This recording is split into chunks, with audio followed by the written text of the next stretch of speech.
नेपाल है, भूटान है, श्रीलंका है, मालदीव है, अफगानिस्तान है। बेचारा चाइना को चुसा दिया, उसको भेज दिया, उसको लेबे नहीं किया। चलिए देखते हैं अगले। हेलो मेरे प्यारे बिहार के साथियों, सभी को मेरा प्यार भरा नमस्कार। तो कैसे हैं आप? आशा करता हूँ अच्छे होंगे, स्वस्थ होंगे, मस्त होंगे और बिल्कुल ही टनाटन होंगे। आज मैं आपके लिए लेके आया हूँ जीके जीएस 14 का बहुत ही महत्वपूर्ण, धमाकेदार, शानदार, जबरदस्त, जिंदाबाद वाला दमदार क्लास। तो देर किस बात की, चलिए ना लेट करते हैं ना वेट करते हैं, सीधे क्लासवा को स्टार्ट करते हैं। और ये रहा पहले का क्वेश्चन बोर्डवा में, ध्यान से देखिए क्या कहता है भाई। बिहार में 1857 की क्रांति कहां से शुरू हुई? जल्दी कमेंट करके बताइए। तो आपके सामने 4 ऑप्शन है, आपको टाइम दिया जा रहा है मात्र 10 सेकंड का। चलिए पहला क्वेश्चन है पटना, दूसरा है ऑप्शन देवघर जिले के रोहनी नामक स्थान से, तीसरा है दरभंगा और चौथा इनमें से कोई नहीं। और ये जो देवघर है अभी झारखंड में स्थित है, बाबा नगरी के नाम से, बैजनाथ धाम के नाम से प्रचलित है। जल्दी बताइए तो भाई इसका जवाब क्या होने वाला है, जल्दी कीजिए, टाइम और आपका 2 सेकंड बचा हुआ है। चलिए ए आ रहा है, बी आ रहा है, चलिए बताते हैं भाई। 20 प्रश्न का बिल्कुल सही उत्तर हो जाएगा। कहां पे? देवघर जिले के रोहनी नामक स्थान से 1857 के समय क्या हुई थी? क्रांति हुई थी। चलिए बढ़ते हैं अगले प्रश्न की ओर। अगला प्रश्न ये रहा बोर्डवा में, ध्यान से देखिए भाई। स्वतंत्र भारत के प्रथम गृह मंत्री कौन थे? पूछा जा रहा है। पहले बोले तो स्वतंत्र भारत के पहले गृह मंत्री यानी होम मिनिस्टर, बताइए तो जल्दी कमेंट करके बताइए। आपके सामने 4 ऑप्शन है, पंडित जवाहरलाल नेहरू, दूसरा है सरदार वल्लभ भाई पटेल और तीसरा है इंदिरा गांधी और चौथा है इनमें से कोई नहीं। जल्दी कमेंट करके बताइए तो क्या होने वाला है इस प्रश्न का सही जवाब। चलिए ऑप्शन आना शुरू हो गया। ऑप्शन ए, चलिए ऑप्शन बी, ऑप्शन बी जा रहा, ऑप्शन बी है इस प्रश्न का बिल्कुल सही उत्तर है। ऑप्शन बी, सरदार वल्लभ भाई पटेल, बिल्कुल सही उत्तर है। चलिए बढ़ते हैं अगले प्रश्न की ओर। अगला प्रश्न ये रहा बोर्डवा में, ध्यान से देखिए भाई। WHO का पूरा नाम क्या है? WHO हु जिसको कहते हैं, जल्दी कमेंट करके बताइए। तो पहला ऑप्शन आपके सामने है विश्व स्वास्थ्य संगठन, दूसरा ऑप्शन है विश्व सहायक संगठन, तीसरा है विश्व समाज संगठन और डी इनमें से कोई नहीं। जल्दी कमेंट करके बताइए तो क्या होने वाला है। चलिए टाइम स्टार्ट नाउ, जल्दी बताइए। पहला ऑप्शन, चलिए पहला ऑप्शन ज्यादा आ रहा है भाई, ऑप्शन बी भी आ रहा है। चलिए इस प्रश्न का सही जवाब है मेरे प्यारे मित्रों, वो है विश्व स्वास्थ्य संगठन। पहला ऑप्शन बिल्कुल सही है। और WHO का फुल फॉर्म क्या होता है? हेल्थ वर्ल्ड हेल्थ ऑर्गेनाइजेशन इसका होता है फुल फॉर्म। ठीक है, अगर कोई पूछे WHO का फुल फॉर्म क्या होता है तो वर्ल्ड हेल्थ ऑर्गेनाइजेशन। इसका कार्य क्या होता है? विश्व के तमाम देशों में जहां गरीब हो, जहां अमीर हो, जहां जहां जहां कहीं भी अगर बीमारी फैलता हो तो उस बीमारी को ठीक करना इस संगठन का मुख्य उद्देश्य है। बीमारियों को दूर करना, बीमारी में कौन कौन दवाई का प्रयोग किया जाता है, सबके बारे में पूरी जानकारी विश्व स्वास्थ्य संगठन द्वारा दी जाती है। चलिए अगली बार देखते हैं भाई अगला प्रश्न। ये रहा बोर्डवा में, ध्यान से देखिए। रिजर्व बैंक का मुख्यालय कहाँ है? रिजर्व बैंक का मुख्यालय पूछा गया है। रिजर्व बैंक का मुख्यालय जल्दी कमेंट करके बताइए। मुंबई में है क्या, पटना में है क्या, दिल्ली में है क्या, इनमें से कोई नहीं। जल्दी कमेंट करके बताइए तो कहाँ पे होने वाला है। चलिए जवाब आना शुरू हो गया है। मुंबई में सर, मुंबई सर, बिल्कुल सही जवाब है मेरे प्यारे मित्रों, मुंबई होने वाला है। चलिए इससे जुड़ी कुछ विशेष जानकारी आपको बताते हैं, ध्यान से देखिए। भारतीय रिजर्व बैंक जिसे हम RBI कहते हैं, भारत का केंद्रीय बैंक है। बोले तो वहीं से पैसा छापना शुरू होता है। जितना पैसा हम लोग के पास देखते हैं ना, 1 टका 2 टका से लेकर जो नोट सब है, और गुलाबी नोट 2000 वाला नोट सब वहीं छपता है, यहीं उसका प्रिंटिंग प्रेस है। तो क्या कह रहा है, जो कि भारत की अर्थव्यवस्था को नियंत्रित करता है, यह भारत सभी बैंकों का संचालक करता है। सभी बैंकों का बाप बोल सकते हैं, दादाजी भी बोल सकते हैं इसको। तो इसकी स्थापना जो है 1 अप्रैल 1935 को हुई और 1 जनवरी 1949 को इसका राष्ट्रीयकरण हुआ। बोले तो राष्ट्र के लिए इसको दे दिया गया क्योंकि आजाद हो चुका था उस समय भारत। उसके बाद रिजर्व बैंक को केंद्रीय बैंक कार्यालय प्रारंभ में कलकत्ता में स्थापित किया गया। सबसे पहले अगर देखा जाए इसका हेड ऑफिस कहां पे था? कलकत्ता में, लेकिन बाद में इसको स्थानांतरित किया गया 1937 ईस्वी में अस्थायी रूप से मुंबई में स्थानांतरित कर दिया गया। चलिए बढ़ते हैं अगले प्रश्न की ओर। अगला प्रश्न ये रहा बोर्डवा में, ध्यान से देखिए भाई। शंकराचार्य के द्वारा 4 मठों का निर्माण किस धर्म की प्रतिष्ठा के लिए किया गया था?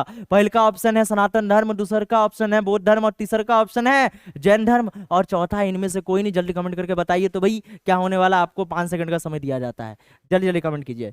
चलिए सनातन धर्म होगा कि बौद्ध धर्म होगा कि जैन धर्म होगा कि इनमें से कोई नहीं। चलिए कमेंट आना शुरू हो गया भाई। बौद्ध धर्म जैन धर्म नहीं, बिल्कुल गलत है। इस प्रश्न का सही जवाब है मेरे प्यारे मित्रों सनातन धर्म। चलिए इससे जुड़ी कुछ विशेष जानकारी आपको दिखाते हैं, ध्यान से देखिए। आदि गुरु शंकराचार्य, पूरा नाम अगर देखा जाए तो इसको क्या कहते हैं, आदि गुरु शंकराचार्य, भारत के एक महान दार्शनिक एवं धर्म प्रवर्तक थे। उन्होंने अद्वैत वेदांत का ठोस आधार प्रदान किया। उन्होंने सनातन धर्म की विविध विचारधाराओं का एकीकरण किया, सबको एक करने का काम भी इन्होंने किया। उपनिषदों और वेदांत सूत्रों पर लिखी हुई इनकी टीकाएं बहुत प्रसिद्ध हैं और शंकराचार्य के द्वारा भारत में 4 मठों का निर्माण भी करवाया गया था। चलिए देखते हैं अगले प्रश्न को। अगला प्रश्न ये रहा बुढ़वा में, ध्यान से देखिए।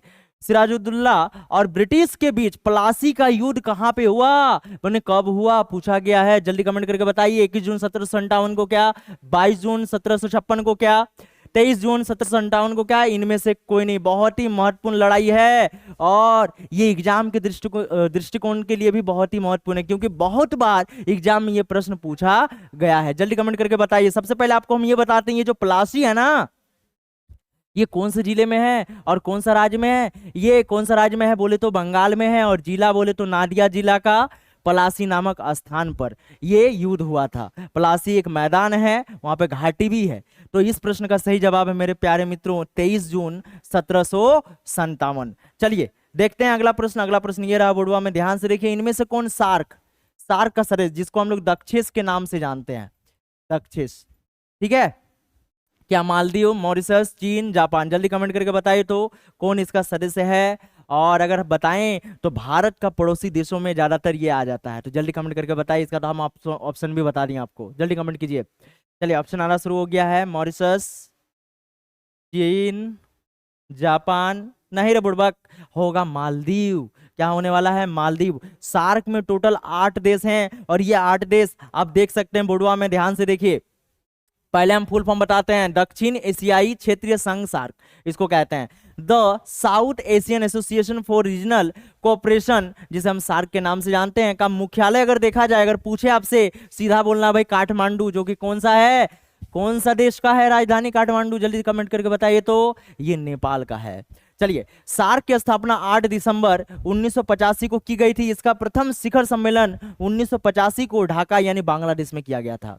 और सार्क के कुल 8 सदस्य देश हैं, जिसमें भारत है, पाकिस्तान है, बांग्लादेश है, नेपाल है, भूटान है, श्रीलंका है, मालदीव है, अफगानिस्तान है। बेचारा चाइना को चुसा दिया, उसको भेज दिया, उसको लेबे नहीं किया। चलिए देखते हैं अगले प्रश्न को। अगला प्रश्न ये रहा बुढ़वा में, ध्यान से देखिए। गन्ना का सर्वाधिक उत्पादक देश कौन सा है। गन्ना बोले तो ईख, जिसको कतारी के नाम से जाना जाता है, सबसे ज्यादा बताइए तो कौन सा देश में पैदा किया जाता है। पैदा का मतलब उत्पादन कहाँ किया जाता है। पहला है भारत, दूसरा है ब्राजील, तीसरा है चीन और चौथा है अमेरिका। जल्दी कमेंट करके बताइए इस प्रश्न का सही जवाब क्या है। बहुत बार ये प्रश्न एग्जाम में पूछा गया है, एग्जाम के दृष्टिकोण से ये क्वेश्चन सोच लीजिए जब भी आई है।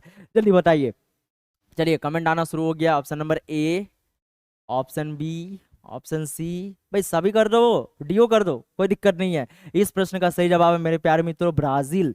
यह पहले नंबर पे होता है, ठीक है, उत्पादन के दृष्टिकोण से। और भारत जो है गन्ना उत्पादन में क्या होता है, दूसरे नंबर पे आता है। यहाँ पे गन्ना के नाम से बहुत सारा गाना भी बना हुआ है, आवा ए नूनी ना का बोलता है, गन्ना के रस, आप गाना सुने ही होंगे, सर्च करके देख लीजिए, ठीक है।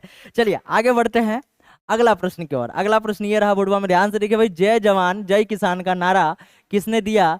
थोड़ा सा तुम लोग शांति होके देखो, ठीक है, बहुत ही महत्वपूर्ण विषय चल रहा है। जय जवान जय किसान का नारा किसने दिया था पूछा जा रहा है। क्या पंडित जवाहरलाल नेहरू ने, क्या लाल बहादुर शास्त्री जी ने, क्या सुभाष चंद्र बोस ने, क्या इनमें से कोई नहीं। जल्दी कमेंट करके बताओ तो भाई इस प्रश्न का सही जवाब क्या है। बहुत ही इंपॉर्टेंट क्वेश्चन ये भी है। चलिए जितने भी क्वेश्चन लेकर आए हैं चुन चुन कर लाए हैं और बहुत ही महत्वपूर्ण क्वेश्चन लेकर आए हैं, जो एग्जाम के दृष्टिकोण के लिए बहुत ही महत्वपूर्ण साबित होने वाले हैं। जल्दी कमेंट करके बताइए। चलिए कमेंट आना शुरू हो गया है। बी, बी बिल्कुल सही जवाब है, बी हो जाएगा। लाल बहादुर शास्त्री जी ने जय जवान जय किसान, अगर इसी में जय जवान जय किसान और अगर जय विज्ञान अगर शामिल होता और पूछा जाता बताइए ये नारा किसने दिया, ये भी बहुत फेमस नारा है और बीजेपी के एक तरह से सबसे बड़े लीडर ने ये नारा दिया है, संस्थापक भी आप कह सकते हैं, अटल बिहारी वाजपेयी जी ने। तो अटल बिहारी वाजपेयी जी ने ये जय विज्ञान इसके साथ जोड़ दिया था। तो जय जवान जय किसान जय विज्ञान का नारा किसने दिया, अगर कोई पूछे सीधे जवाब देना है क्या, अटल बिहारी वाजपेयी। चलिए देखते हैं अगले प्रश्न की और अगला प्रश्न ये रहा बुढ़वा में, ध्यान से देखिए। अर्थशास्त्र में उत्पादन का मतलब क्या होता है भाई, अर्थशास्त्र में उत्पादन किसे कहते हैं? आपके सामने चार ऑप्शन है, जल्दी कमेंट करके बताइए। क्या विनिर्माण, क्या बनाना, क्या उपयोगिता बनाना, क्या खेती करना? जल्दी कमेंट करके बताइए तो भाई क्या होने वाला है इस प्रश्न का सही जवाब। चलिए कमेंट आना शुरू हो गया है। विनिर्माण, विनिर्माण, बनाना, नहीं बाबू गलत जवाब कर रहे हो। इस प्रश्न का सही जवाब है उपयोगिता बनाना। देखिए अर्थशास्त्र में कोई चीज का उत्पादन होता है तो उत्पादन किसके लिए किया जाता है, सबसे पहले ये सोचा जाता है, ये उत्पादन करेंगे तो लोगों को फायदा होगा कि नहीं, ये सोचा जाता है। उत्पादन कैसे करें ये सोचा जाता है, कहां करें ये सोचा जाता है, और किसके लिए करें ये सोचा जाता है। यानी उत्पादन किसके लिए किया जाता है, उपयोगिता किसी वस्तुओं की होने के लिए। चलिए बढ़ते हैं अगले प्रश्न की और अगला प्रश्न ये रहा बुढ़वा में, ध्यान से देखिए। चाय का सर्वाधिक उत्पादक देश, भाई सबसे ज्यादा चाय कहां पे उत्पादन किया जाता है? आपके सामने चार ऑप्शन है, पहला है चीन, दूसरा है भारत, तीसरा है जापान, इनमें से कोई नहीं, जल्दी कमेंट करके बताइए। चलिए भारत, भारत, अरे बेटा सब में भारत नहीं है, चाइना सब में आगे है ज्यादातर, तो चीन हो जाएगा। इस प्रश्न का सही जवाब क्या हो जाएगा, चीन, और दूसरे नंबर पे भारत हो जाएगा। चलिए बढ़ते हैं अगले प्रश्न की और अगला प्रश्न ये रहा बुढ़वा में, ध्यान से देखिए।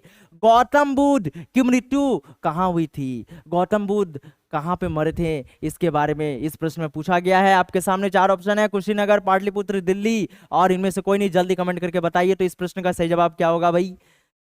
चलिए दिल्ली, कुशीनगर, कुशीनगर बिल्कुल सही जवाब है, पहला नंबर है कुशीनगर। ठीक है, कुशीनगर में गौतम बुद्ध क्या हो गए थे, निर्वाण प्राप्त किए थे, बोले तो वहां अपना जीवन को त्याग कर दिए थे। चलिए बढ़ते हैं अगले प्रश्न की ओर। आपके लिए एक प्रश्न हम देते हैं, उसका कमेंट करके बताइए तो सबसे ज्यादा उपदेश बुद्ध ने कहां पर दिया था, कौन सी जगह पर दिया था, जल्दी कमेंट करके बताइए। चलिए बढ़ते हैं अगले प्रश्न की और अगला प्रश्न ये रहा बुढ़वा में, ध्यान से देखिए। पोखरन क्या है, पोखरन के बारे में बताया जा रहा है। ऑप्शन आपके सामने है, राजस्थान का एक नगर है क्या, बिहार का एक जिला है क्या, उत्तर प्रदेश का एक गांव है क्या, कि इनमें से कोई नहीं, जल्दी कमेंट करके बताइए तो भाई क्या होगा। पोखरन, एगो फिल्म भी आया था हाल फिलहाल में, जॉन अब्राहम था इसमें हीरो, जल्दी कमेंट करके बताइए। चलिए ऑप्शन ए, ऑप्शन ए बिल्कुल सही जवाब है मेरे प्यारे मित्रों। राजस्थान का एक नगर है जो जैसलमेर जो जिला है, उसी जिले के अंदर ये पोखरन नामक स्थान है जहां पे परमाणु परीक्षण किया जाता है। क्या किया जाता है, परमाणु परीक्षण। कोई भी परमाणु बम वगैरह बनता है ना, वहीं पे फुटा दिया जाता है। अब क्या सोचिएगा, बाहर में, बाहर में नहीं फुटाता, जमीन के अंदर फुटाता है, जिसके कारण रेडिएशन वगैरह फैलता नहीं है। चलिए देखते हैं अगले प्रश्न को। अगला अगला प्रश्न ये रहा बुढ़वा में। गोवा में पहला शासन किसका था, पूछा जा रहा भाई, गोवा में पहला शासन किसका था, पहले कौन आए, भारतीयों का था कि नेपालियों का था कि पुर्तगालियों का था, इनमें से कोई नहीं, बताइए तो जल्दी कमेंट करके भाई क्या होगा। भारतीयों का सर, नहीं रे बाबू, भारतीयों का तो था, लेकिन विदेशी कौन था यहाँ पे, तो पुर्तगाली। सबसे पहले यहाँ के शासन कौन किए थे, अंग्रेजों में अगर देखा जाए तो पुर्तगाली, अंग्रेज बाद में आए। चलिए देखते हैं, बढ़ते हैं अगले प्रश्न की और अगला प्रश्न ये रहा बुढ़वा में। किस काल युग में पत्थर के औजार सबसे पहले पाए गए थे? बोला जा रहा है ये जो हम लोग औजार बनाना सीखे हैं, किसी को जाके सीधे गोली से उड़ा देते हैं, बंदूक मार देते हैं, बम फुटा देते हैं, तो पूछा जा रहा है ये औजार बनाने का जो कला है सबसे पहले कहाँ से और किसका औजार का बात किया जा रहा है, पत्थर का औजार का बात किया जा रहा है। सबसे पहले हम लोग किसका औजार बनाना सीखे थे, पत्थर का। तो कौन सा काल में सीखे थे, पहला ऑप्शन है नवपाषाण काल, दूसरा है पूरा पाषाण, तीसरा है लघु पाषाण, और चौथा है मध्य पाषाण। जल्दी कमेंट करके बताइए तो कौन सा हो जाएगा। चलिए लघु पाषाण, नवपाषाण, चलिए बताते हैं। इस प्रश्न का सही जवाब है मेरे प्यारे मित्रों ऑप्शन नंबर बी, पूरा पाषाण, माने बहुत ही पुराना है, जब हम लोग पत्थर से औजार बनाते थे। चलिए बढ़ते हैं अगले प्रश्न की और अगला प्रश्न ये रहा बुढ़वा में, ध्यान से देखिए। 8 ग्रहों में बुध सूर्य से कौन से स्थान पे है भाई? देखिए इतना इजी क्वेश्चन आपके सामने दिया गया है, बताइए पहला है कि दूसरा है कि तीसरा है कि चौथा है, जल्दी कमेंट करके बताइए भाई। चलिए पहला है सर, दूसरा है सर, अरे बुड़बक दूसरा नहीं है, पहला है। 8 ग्रह का बात किया जा रहा है, देखो यहाँ पे सूर्य को छाप दिए, देखिए यहाँ सूर्य है, पूरा हंस रहा है भाई, ऐसे अपने जुल्फे लहरा रहा है, इधर से गर्मी आ रहा है। सबसे पहले आता है बुध, इसी को बोलते हैं हम लोग बुध। बुध के बाद थोड़ा बड़ा हो जाता है, इसको बोलते हैं शुक्र।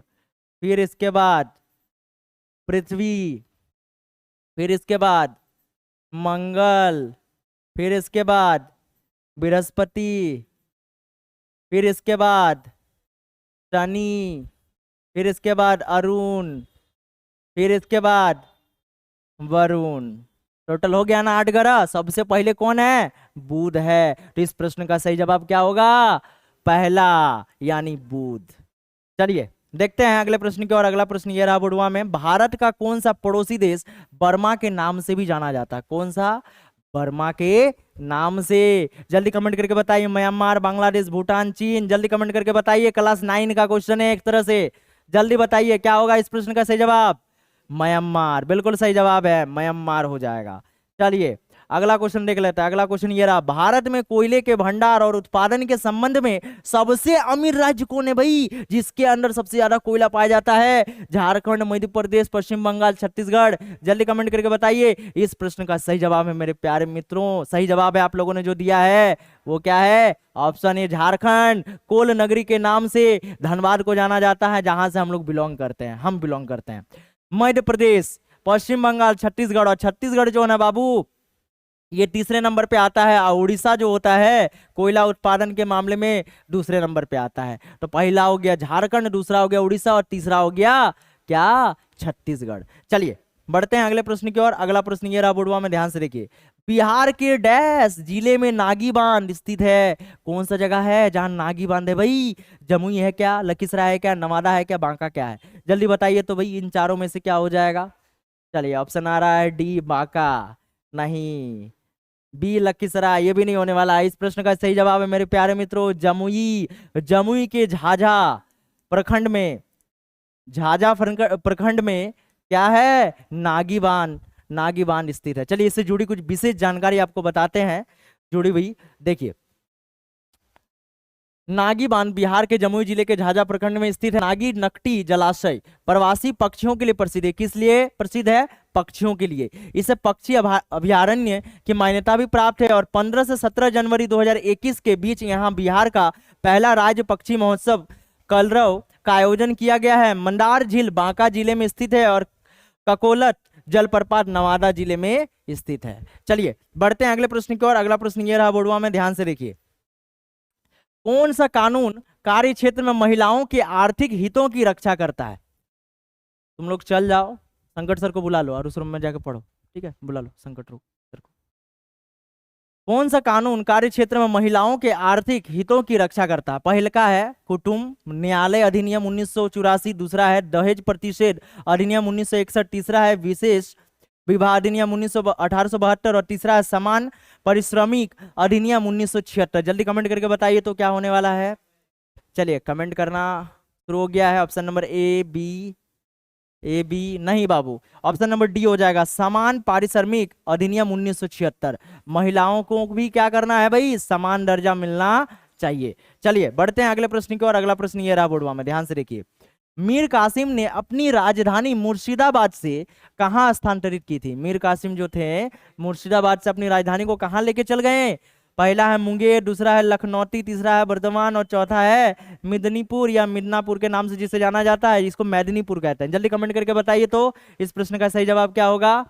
चलिए ए बिल्कुल सही जवाब है, मुंगेर इस प्रश्न का सही जवाब हो जाएगा। चलिए बढ़ते हैं अगले प्रश्न की ओर। अगला प्रश्न ये रहा, निम्न में से किस राज्य में भारत के गुज्जर एवं बकरवाल जनजातियां निवास करती है? जल्दी बताइए तो। गुजरात होगा क्या, उत्तर प्रदेश होगा क्या, जम्मू कश्मीर होगा क्या, राजस्थान होगा? जल्दी कमेंट करके बताइए तो। चलिए option number C, option number C बिल्कुल सही जवाब है। ऑप्शन सी इस प्रश्न का सही जवाब हो जाएगा। चलिए इससे जुड़ी कुछ विशेष जानकारी आपको बताते हैं। गुज्जर बकरवाल डोंगरी जनजातियां जम्मू कश्मीर में निवास करती है। मीना जनजाति राजस्थान में पाई जाती है, जबकि पलियार केरल की जनजाति है, और भील भारत की सबसे बड़ी जनजाति है जो मध्य प्रदेश, महाराष्ट्र तथा राजस्थान में पाई जाती है, भील जनजाति। चलिए बढ़ते हैं अगले प्रश्न की ओर। अगला प्रश्न ये रहा, आयुर्वेद के महान विद्वान चरक किस राजवंश के शासनकाल में संबंधित थे? चरक के बारे में पूछा जा रहा है। पहला है मौर्य वंश, दूसरा है शुंग वंश, तीसरा है गुप्त वंश, और चौथा है कुषाण वंश। जल्दी कमेंट करके बताइए तो भाई इस प्रश्न का सही जवाब क्या होगा। चलिए मौर्य वंश आ रहा है, गुप्त वंश आ रहा है। इस प्रश्न का सही जवाब है मेरे प्यारे मित्रों कुषाण वंश, क्या हो जाएगा? कुषाण वंश, ऑप्शन नंबर डी हो जाएगा। ना मौर्य होगा ना गुप्त होगा, कुषाण वंश हो जाएगा। कुषाण वंश के समय चरक प्रसिद्ध थे। चलिए बढ़ते हैं अगले प्रश्न की ओर। अगला प्रश्न ये रहा, चटगांव शास्त्रागार डकैती की योजना किसने तैयारी की थी? भगत सिंह, सूर्यसेन, मोहम्मद अली, जतिन दास। जल्दी कमेंट करके बताओ तो भाई क्या होने वाला है? Bhagat Singh, option A Bhagat Singh sir. नहीं रे बाबू, भगत सिंह नहीं होगा, सूर्यसेन होगा। Option number B, option number B इस प्रश्न का क्या हो जाएगा? बिल्कुल ही सही जवाब हो जाएगा, सूर्यसेन। चलिए इससे जुड़ी कुछ विशेष जानकारी आपको हम बताते हैं, सूर्यसेन से जुड़ी हुई।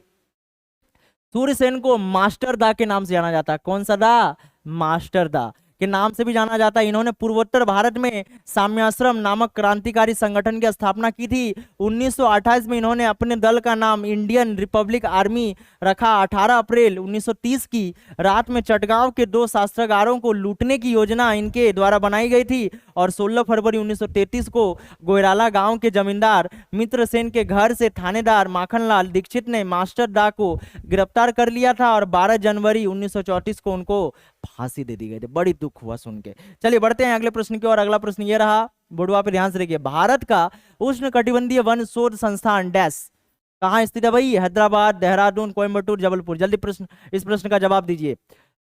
Option number A, B, C, D, जल्दी बताइए। चलिए ऑप्शन नंबर डी आ रहा है कमेंट में, ऑप्शन नंबर डी भी आ रहा है, सही जवाब है। ऑप्शन नंबर डी इस प्रश्न का क्या हो जाएगा? बिल्कुल सही जवाब हो जाएगा। चलिए बढ़ते हैं अगले प्रश्न की ओर। अगला प्रश्न ये रहा बोर्डवा में, प्रधानमंत्री सहज बिजली हर घर योजना का नाम क्या है? सौभाग्य योजना, रोशनी, तीसरा है प्रधानमंत्री बिजली वितरण योजना, चौथा उज्ज्वला योजना। जल्दी कमेंट करके बताइए, बहुत ही आसान जवाब है और इस बार पूछा जा सकता है। चलिए option number A, option number ए बिल्कुल सही जवाब है भाई, ऑप्शन नंबर ए ही होगा, सौभाग्य योजना। चलिए बढ़ते हैं अगले प्रश्न की ओर। अगला प्रश्न ये रहा, निम्न में से कौन सी वैश्विक समस्या है, वैश्विक विश्व के लिए समस्या है? आतंकवाद, दहेज प्रथा, अपशिष्टता, जातिवाद। इसका मतलब छुआछूत होता है। ऑप्शन नंबर सी, जल्दी कमेंट करके बताइए तो।